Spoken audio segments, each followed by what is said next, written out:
Chicken తెచ్చినాం. ఇంత చిన్న చిన్న పీసులు కోసినాయి. ఎంత చిన్నగా ఉన్నాయి. చిన్నగా ఉంటేనే ఉప్పు కారం మంచిగా పడుతుంది. ఉల్లిగడ్డలు కోసిన, మిరప గింజలు వేసిన, పసుపు వేసిన. అవి మంచి ఎర్రగా అయినా సుడిగా ఈ ఉల్లిగడ్డలు ఇగో ఎట్లా అయినా సుడుగా మంచిగా అయినా. ఇప్పుడు కూర వేస్తాను సుడు. నీవు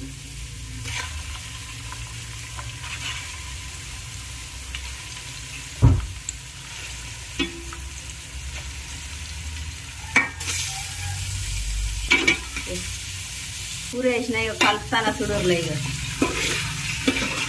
ఇలా చికెన్ వేసినా కదా ఇట్లా కలుపుకోవాలి. మంచిగా ఉంటుంది. మాడనియదు. ఇంకా ఉప్పు వేయాలి. నీళ్ళు వస్తాయి. ఆ నీళ్ళు ఇవిడిన దాకా వేపుకోవాలి మంచిగా.